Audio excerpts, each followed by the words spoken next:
So today we are dealing a yet very important topic, and that is the corneal ulcers. Frequently we get this problem that how to differentiate between the different ulcers, when it is bacterial, when it is viral, when it is fungal, what are the most prominent features, and how to decide the treatment of choice. So alright, we will be starting with first the most common ulcer, and that is the bacterial ulcer. The bacterial corneal ulcer is the most common, as we know. Now, what is the most important cause of this ulcer?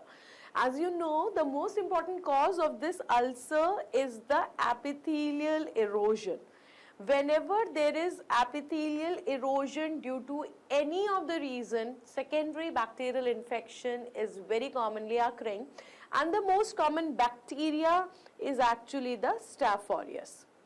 Staph aureus is most common in the world, but if they ask you in India, then it is actually the Streptococcus pneumoniae.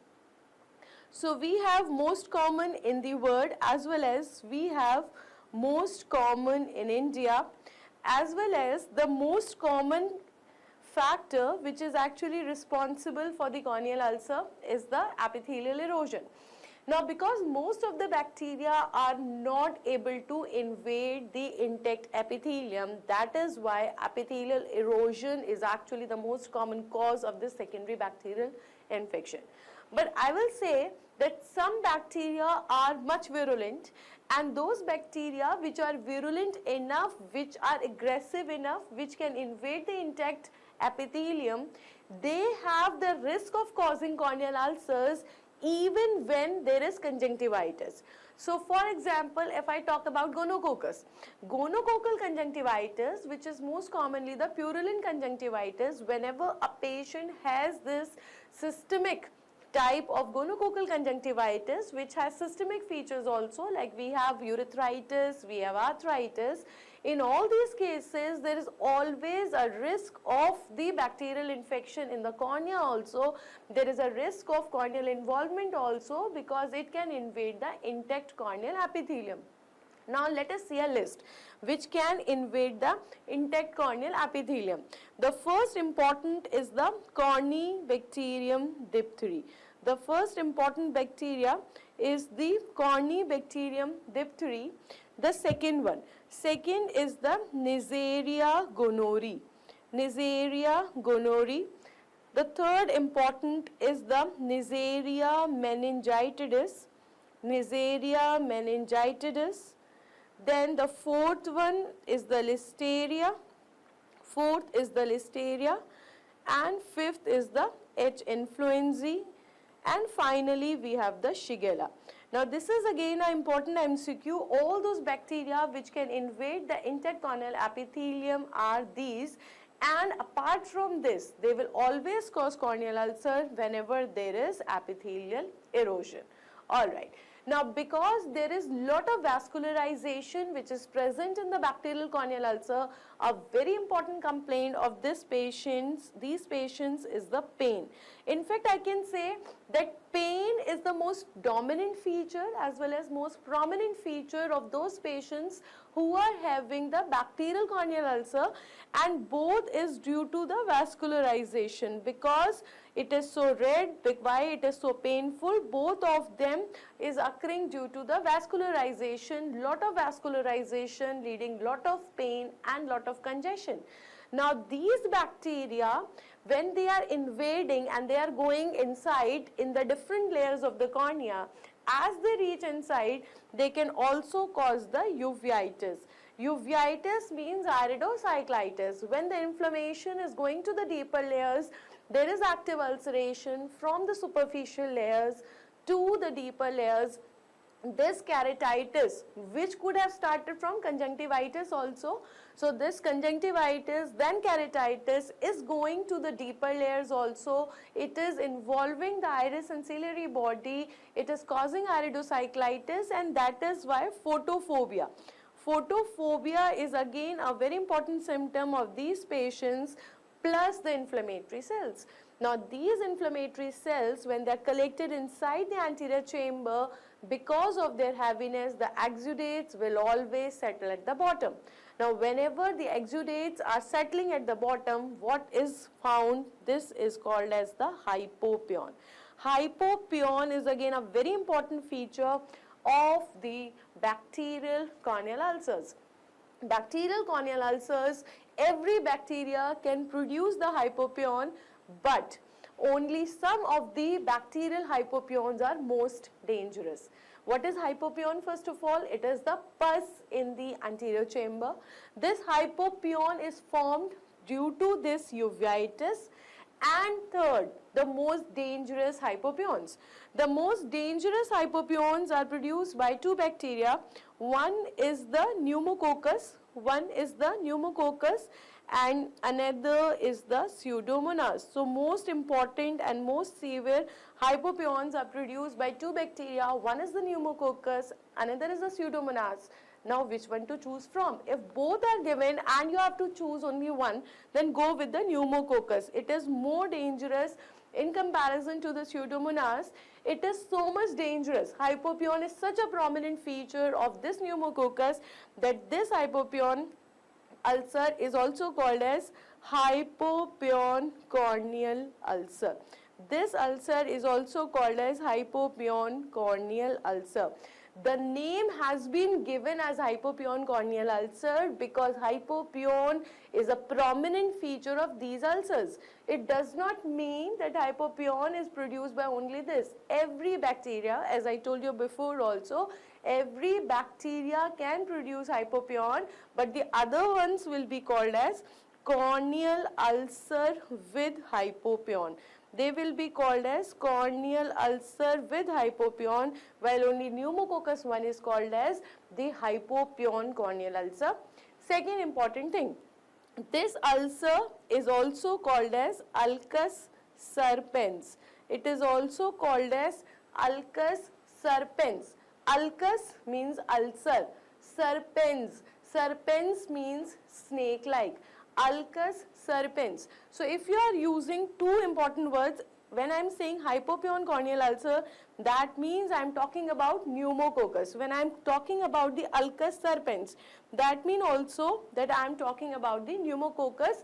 Now, what are the two important features of the hypopions? Whenever we have the bacterial hypopions, you have to always remember that these hypopions are always sterile. They are always sterile as well as they are always mobile. Now why it is so? Why these bacterial hypopions are always sterile and they are always mobile? They are sterile because bacteria does not have the hyphae. Bacteria does not have hyphae. They do not have the finger-like projections which can actually penetrate inside the exudate. So one very important feature is that bacterial hypopions are always sterile. Second important thing, they are always mobile.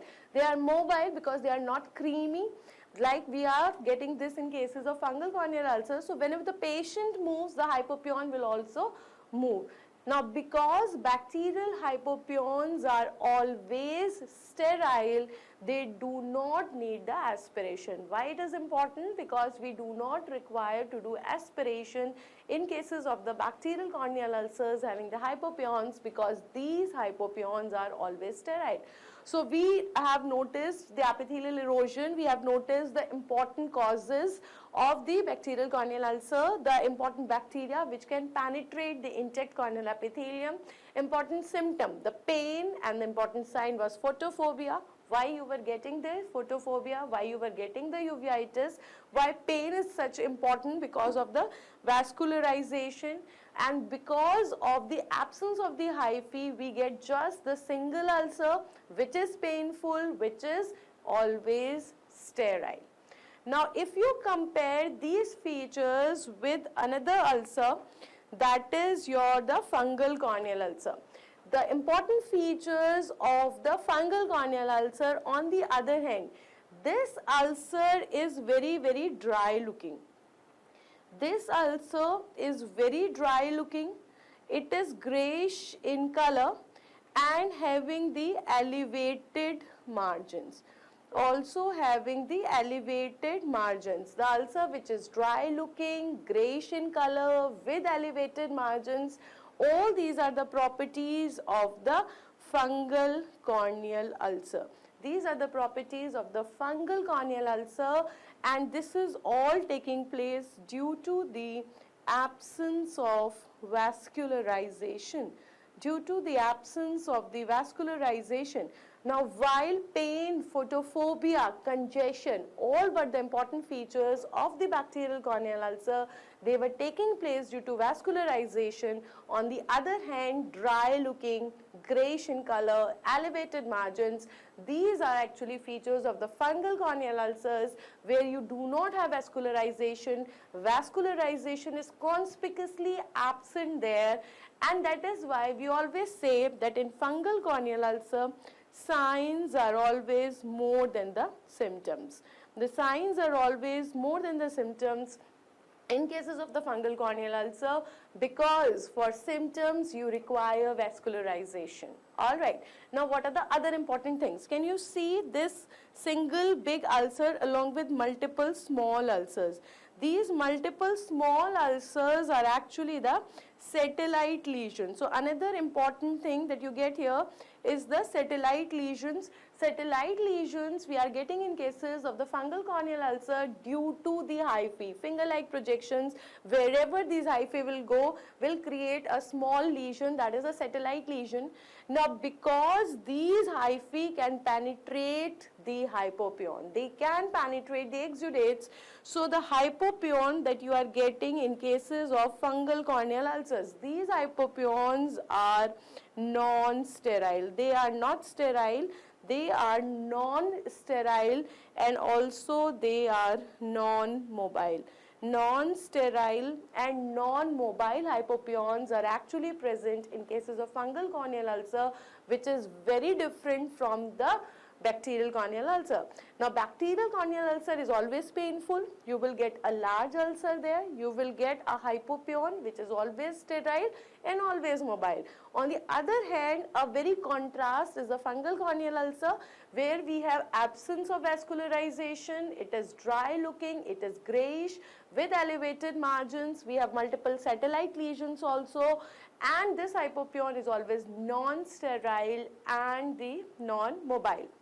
Now, the other important thing that you get in this kind of ulcer is, see, this is also fungal corneal ulcer showing a big ulcer along with the multiple satellite lesions, is the feathery margins. Feathery margins are even more prominent in this visual. A very, very important differentiating feature from the bacterial corneal ulcer is this one. These are called as the feathery margins. These are feathery margins. So, ulcer which is dry looking, where signs are more, which is grayish, which is elevated. Pain is usually not the symptom here. Signs are more than the symptoms. Usually it is asymptomatic, and if you are able to see the feathery margins also, again the diagnosis goes in favor of the fungal corneal ulcer.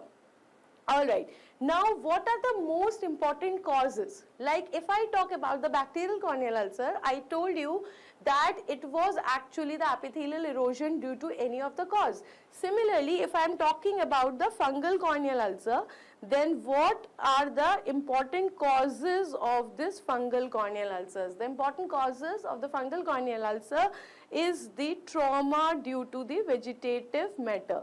Whenever there is trauma from the vegetative matter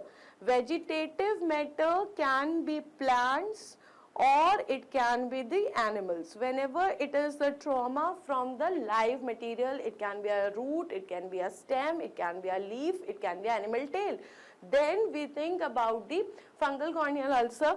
Then it is more common in the rural population. If I say a farmer by occupation coming from the rural area, or if I say trauma from a vegetative matter, or if there is injudicious use.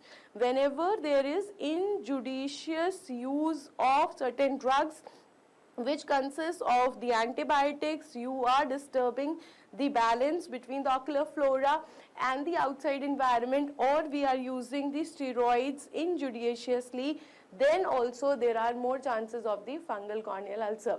So now you are sure when it is a bacterial corneal ulcer and when it is a fungal corneal ulcer. Now if I talk about the complications, complications are more common in cases of bacterial corneal ulcer because there you have vascularization and we require vascularization for the complications. Now let us see what can be the complications due to the bacterial corneal ulcer. The complication depends upon the size of the ulcer. Now if it is a small ulcer, and it is causing a small perforation. Or I can say that whenever perforation is small in a bacterial corneal ulcer, the complication that arises is called as the adherent leukoma. Then it is called as the adherent leukoma. Now what is the meaning of this adherent leukoma? Adherent means adhesion. This adhesion which is causing a leuco means whitish, and oma means the corneal opacity. A white corneal opacity which is occurring due to the adhesion of the iris. Whenever there is a small perforation, the iris will come, it will seal the corneal perforation and will result in a whitish corneal opacity. That is why if I ask you the sequelae of small perforation, then the answer will be the adherent leukoma. While if it is a large perforation, then what will happen? On the other hand, if we have got the large perforation of the cornea, what will happen? Whole of the iris lens diaphragm, that will be prolapsed out. So it will bunged out, it will be protruded out. Now when it is coming out, what will have? It will form a false cornea. Over this false cornea, a line of fibrosis will take place, and fibrosis will form a pseudocornea. So two lines actually are formed which is forming the cornea, but actually it is not cornea because that has gone into perforation, and because the tissue which is present behind the cornea is inflamed, so that inflamed corneal tissue which has protruded out is forming a pseudomembrane, that is a false cornea. Now whenever we have inflammation, fibrosis will take place. So that second line that is forming due to fibrosis, that is the pseudocornea. Now when I am saying that it is a false cornea, it is a pseudocornea, that means it is not containing the true layers. Now because it is not truly the cornea, after some time whole of the tissue is coming out because aqueous humor is making it protruded. It is pushing it anteriorly and it gives a bunch of grapes appearance. Because it is giving a bunch of grapes appearance, that is why this is also called as the anterior staphyloma.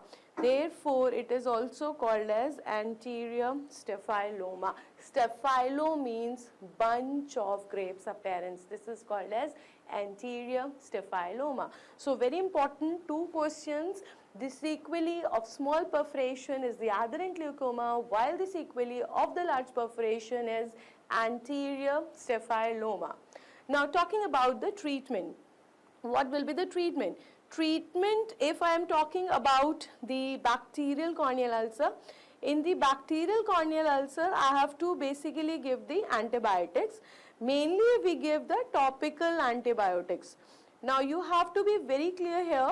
Mainly we give these topical antibiotics in the eye drop form as well as the eye ointment form. Ointments are required for HS use. HS means the night time, because one very important mistake that we do is that we are giving 100% coverage of the antibiotics in the day and we are not giving in the nights. That is giving you a lag period of 12 hours. That is giving a lag period for the bacteria to work. That is why it's very important that you give the coverage for whole of the 24 hours in the day also and in the night also sometimes, but we have to use the systemic antibiotics. Now systemic antibiotics we have to give only for the purulent bacteria. For example, if it's a gonococcal. If it is caused by the gonococcal bacteria, then yes, we have to give the systemic coverage also. Otherwise, only the topical coverage will do. Now another important thing, which antibiotics you have to give. You have to give the fortified antibiotics. What is the meaning of fortified? We are actually increasing the concentration of these antibiotics by fortifying them. We have to give them whole of the gram positive as well as gram negative aerobic anaerobic coverage. Now along with the antibiotics, what else you have to give? You have to give the atropine. Atropine is again an important component of the corneal involvement. It is not only for the bacterial corneal ulcers but also for any type of corneal ulcer. Whenever there is corneal involvement, you should give atropine. What is atropine? It is a mydriatic and a cycloplegic. Now when I am giving a mydriatic and cycloplegic, I am dilating the pupil, I am giving relaxation to the iris muscles, so I am relieving the ciliary muscle spasm, I am relieving the pain, I am relieving the photophobia. Similarly, when I am giving a cycloplegic, I am directly paralyzing the ciliary muscle, and again I am giving rest to the muscles, I am relieving the pain. That is why whether or not patient is feeling pain, whether or not the patient is having photophobia, it's important to give atropine for the corneal usage. Meaning to say that in cases of bacterial corneal ulcer, we give mydriatics and cycloplegics, but for the fungal also you should give atropine, because patient may not be having pain but spasm is always there whenever there is a corneal ulcer. So we will give antibiotics, we will give atropine. I can also introduce the NSAIDs for the systemic pain if any. I can also give vitamin C. Now why vitamin C? In order to improve the wound healing, because whenever there is a corneal ulcer, especially whenever there is a bacterial corneal ulcer, it will go into the deeper layers, it is affecting the stroma, that is the connective tissue, and vitamin C is one thing that is helping in the repairing of this stroma, in the wound healing. So vitamin C has to be given in wound healing. This is the important treatment regimen for the bacterial corneal ulcer. Now if I talk about the fungal corneal ulcer, fungal corneal ulcers were not having pain, they were not having congestion, they were grayish, but I told you that you have to give here also atropine, that is a regular part of the corneal involvement. But instead of the antibiotics, what will you give here? Instead of antibiotics, here I will give the antifungals. Now because there is one fungus which is specifically more common in comparison to the other, and that is your filamentous fungus. Mainly it is caused by the filamentous fungus. Filamentous fungus maybe we have got most commonly, that is the aspergillus. Now as I know that the most common fungus which is responsible for causing this fungal corneal ulcer is the aspergillus, that is why antifungal, which is the treatment of choice, is the netamycin. Netamycin or the Netamet, that is the treatment of choice whenever we have got the fungal corneal ulcer by the filamentous fungus. But if you are having the yeast-like fungus, in cases of the yeast-like fungus, in the yeast-like we can have like Candida, we can have Cryptococcus. There we have the treatment of choice, that is nystatin. We have the treatment of choice, that is nystatin, along with the amphotericin B. So a very clear cut contrast is there between the bacterial corneal ulcer and the fungal corneal ulcer. Now try looking the other one. If you see the other corneal ulcer, which is important and to differentiate,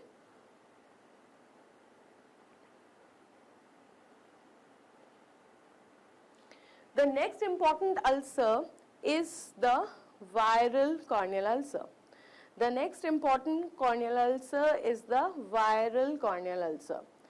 Now viral corneal ulcers means two important things. Whenever they say viral corneal ulcer, you have to see two things. One is the KPs, that is the keratic precipitates, and second is the decreased corneal sensations. Whenever we have the viral corneal ulcers, two important things that will take place. One is the keratic precipitates and second is the decreased corneal sensations. Now the two important virus which causes the ulcer, one is the herpes simplex and another is the herpes zoster. Herpes simplex and the herpes zoster. both of them always remain dormant in the ganglions, and that is why basically they are causing the decreased corneal sensations, and that is why they are also notorious for causing the recurrent lesions. In cases of the viral corneal ulcers, there can be recurrent lesions because these viruses are remaining dormant inside the ganglion, and whenever the time comes, whenever the opportunity comes, they become active, they get reactivated, and the recurrent lesions can occur. Now, first of all, if I talk about the herpes simplex will first start with the very superficial lesions. This superficial lesions is called as superficial punctate keratitis. We have got superficial lesions, they are punctate, which are present discretely, they are not diffuse, and they are looking greenish because we have used the fluorescein staining. Whenever we are using the fluorescein staining, the lesions will look greenish in color when you see through the cobalt blue filter. Now what else? Apart from this superficial punctate keratitis, you will also get what you called as the dendritic lesion. Very typical of the herpes simplex. Very typical of the herpes simplex is the dendritic ulcer.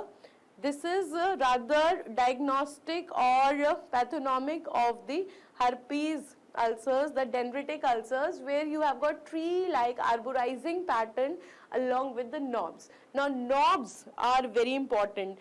These knobs are very important because they are absent in cases of the pseudodendrites. When I say that this ulcer is not having the true dendrites, it is pseudodendritic, that means knobs are actually absent.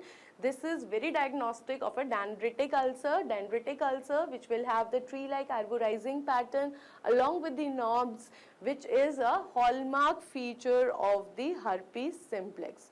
Now, if you see the staining of this ulcer, staining of the floor will be stained by the fluorescein staining. It is by the fluorescein staining, while if you see the knobs are using the rose Bengal staining. They are using the rose Bengal staining. So the two stains are important. What is the difference between true dendritic and a pseudodendritic? And the dendritic is very typical of the herpes simplex. Another important thing is the treatment. You have to give here 3% acyclovir 3% acyclovir eye ointment 5 times a day. Now, what you should not give here, that is again very important. The steroids are contraindicated. Steroids are contraindicated because if you are giving steroids in the dendritic phase, it can actually lead to enhancement. See, this is also a dendritic ulcer. Again, tree-like arborizing pattern along with the knobs. Now, if you are giving steroids in this stage, it can actually lead to the hastening of a large ulcer. It can form a large ulcer. This large ulcer is called as the geographic ulcer. This is also called as geographic ulcer, or it is also called as the amoeboid ulcer. So, whenever you are giving the steroids in any patient of the corneal ulcers and next time he is coming with a larger ulcer, that means you have given steroids in the dendritic ulcer of the herpes simplex, where they are strictly contraindicated. It can hasten the formation, it can hasten the merging or the collagen of the different knobs, and that can lead to a larger ulcer, that is geographic ulcer or the amoeboid ulcer. Now, see this next one. This is very typical of the herpes zoster ophthalmicus. The next viral corneal ulcer, which is caused by the herpes zoster. Herpes zoster is caused by the varicella zoster virus. It is caused by varicella zoster virus, which also causes chickenpox, which gives a lifelong immunity. Now, a person who has developed the chickenpox by this virus will be having a lifelong immunity against the chickenpox. but this person can develop the herpes zoster ophthalmicus. Now, where are very typical important features of this herpes zoster ophthalmicus? One, you can see very clearly that there is strict distribution on one side of the forehead, because on one side only all the three divisions of the ophthalmic division of the trigeminal nerve are involved. The three divisions of trigeminal nerve, do you remember? The ophthalmic, maxillary and mandibular. Now in the ophthalmic division we again have three divisions. Go up. This is frontal, then lacrimal and nasociliary. Now because all the three divisions are involved on one side, so this portion will be having all of the signs and symptoms. This is normal. So this is called as strict distribution on one side of the forehead. Then the second important thing, the frontal is involved first, then is the lacrimal and then is the nasociliary. Now because frontal is involved first, that is why first you will have skin eruptions here. Then second is the lacrimal, so you will have the lesion inside the eye.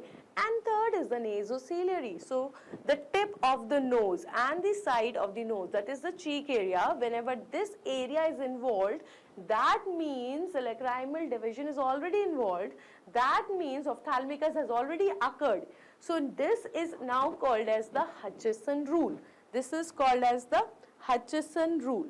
Hutchison rule says that whenever tip or the side of the nose is showing you eruptions, that means ocular complications will definitely develop, and most of the times this holds true.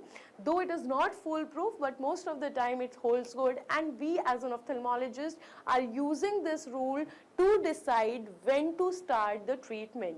I will start the treatment as soon as I see the involvement of the tip or the side of the nose, because I know lacrimal division is involved earlier than the nasociliary portion. Now how this is different from the herpes simplex? First of all, this is more severe. This is more severe, this virus is more virulent, plus you have the systemic features also. So here you have systemic involvement also, it is more severe also, it is very painful also, and it is involving all the three divisions. Alright. Now another important thing is the typical feature of herpes zoster. While the typical feature of the herpes simplex was the dendritic ulcer, the typical one found in herpes zoster is the nummular keratitis. Nummular keratitis is actually the stromal keratitis, while the dendritic keratitis was the epithelial keratitis. Always remember, the dendritic keratitis is the epithelial keratitis. This nummular keratitis, which is typical of herpes zoster, is the stromal keratitis, where you are getting these coin-like areas. Can you see? We are getting the disc-like areas. It is stromal keratitis, which is also called as disciform keratitis. So in the stromal keratitis, we are getting coin-shaped areas, we are getting disc-shaped areas found in the stroma, along with the stromal haziness. These areas are surrounded by stromal haziness. This nummular keratitis is typical of the herpes zoster. Now another important question that I get frequently is where you get dendritic and where you get pseudodendritic, and where you get the pseudodendritic. Or sometimes they will ask me that are dendritic pattern found in other places also? No. Dendritic pattern is very typical of the herpes simplex. We do not get dendritic pattern any other place. If you are getting this dendritic pattern in the herpes zoster, then it is pseudodendritic. Pseudodendritic means no knobs, and this no knobs are present in the herpes zoster. So now I think it's very clear when you have dendritic and when you have pseudodendritic pattern. Alright. Finally we come to the fourth ulcer, and this is your acanthamoeba. Acanthamoeba.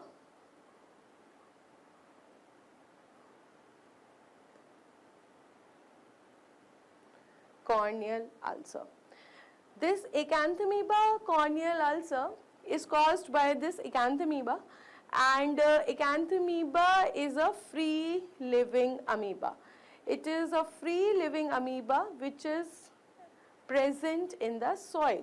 Now next question is that when it is present in the soil, it does not require men to complete its life cycle. How it is actually entering men? A very important thing is the contact lenses. So ulcer which is very frequently associated with the contact lens use is this acanthamoeba corneal ulcer. Whenever you are using the contaminated solution to wash this contact lenses, or we are using the tap water, soiled water, the expired solutions, then every time we are heading towards the risk of acanthamoeba corneal ulcer, the free living amoeba present in soil. Now, one very important confusion which remains is that what is the most common infection in the contact lens users? The most common infection in the contact lens users.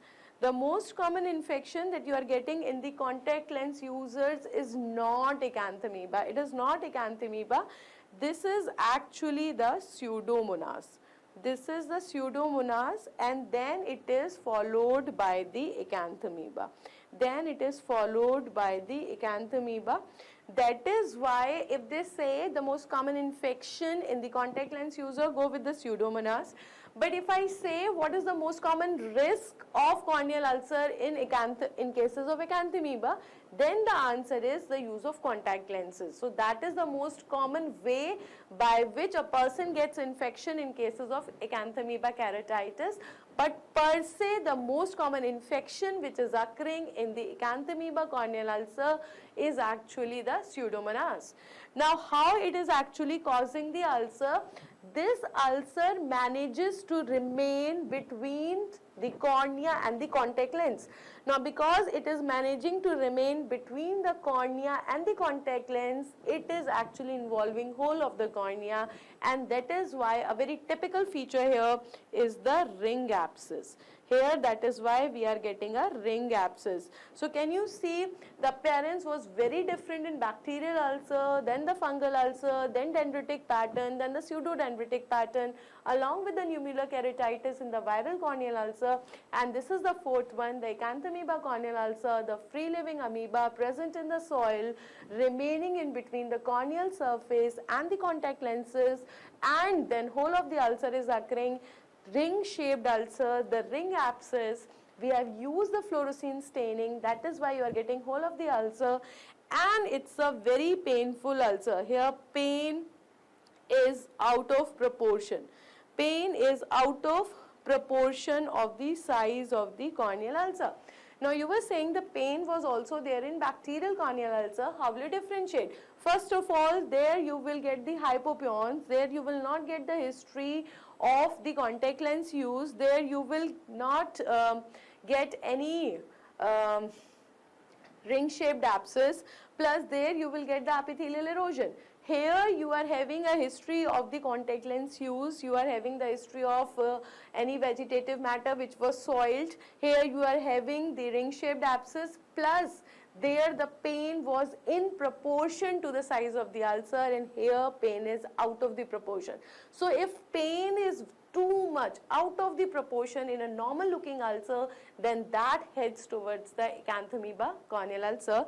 Why? Because of the radial keratoneuritis. Here, because the patients are having the radial keratoneuritis. Neuritis means inflammation of the nerve.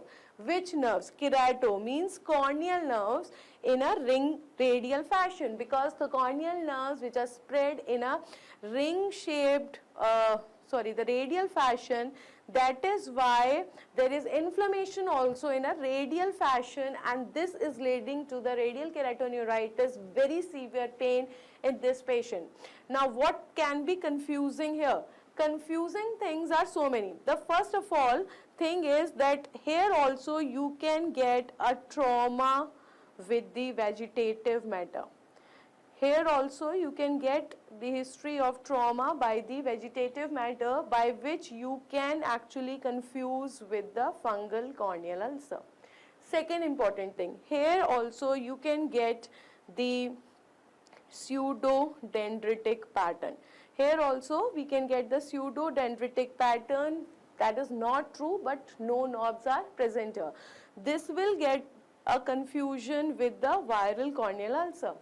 Number 3, here also you can see the macrophages. Here also you can see the macrophages, which will confuse you with the bacterial corneal ulcer. Now, how to solve it? Where from you are getting the macrophages here? They are not the true macrophages. They are not true. Rather, it is the trophozoites. These are basically the trophozoites, which is the active stage of this acanthamoeba corneal ulcer, which looks like macrophages. They are not the true dendrites. They are pseudodendritic. And trauma with vegetative matter is actually taking place only when it is soiled. So that is why these are kept in the DD. Now what can be diagnostic? Diagnostic is the growth on non-nutrient agar,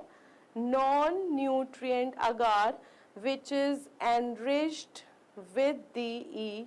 coli. If you are having a growth on the non-nutrient agar which is enriched with the E. coli, then you are sure that you are dealing with a case of the acanthamoeba corneal ulcer, and you have to take the necessary treatment. Now, what is the treatment of choice? The treatment of choice is polyhexamethylene biguanide. That is better. And the second is the propamidine. Sometimes you will also get a combination in the options. If you are getting the combination in the option, go with the combination. If you have to choose one, go with the polyhexamethylene biguanide. Now, how to treat this one when you are having a lot of nummular keratitis, very severe herpes zoster? Here you have to give the systemic along with the ocular, that is topical treatment. In herpes simplex, we only give the topical treatment, but because in the herpes zoster, we have systemic involvement also, so we have to give both systemic along with the topical. So give both systemic along with topical, that is acyclovir. You have to give both, and the tablet is 800 milligram tablet, while the ointment is 3% eye ointment. Both have to be given 5 times a day.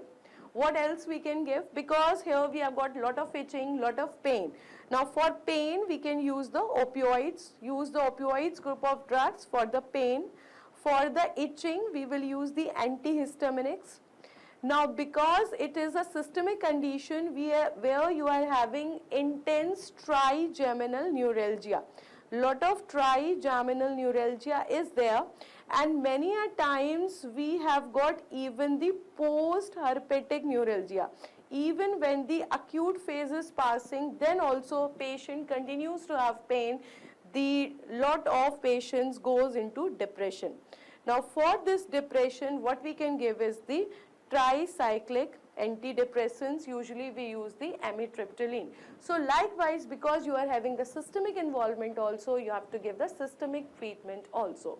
So I hope this was very informative for you. We have discussed all the 4 corneal ulcers. I have tried to show you the comparative analysis of the 4 corneal ulcers, how they are presenting, what are the important causes, what are the differentiating features, what are the complications, along with the treatment. Thank you.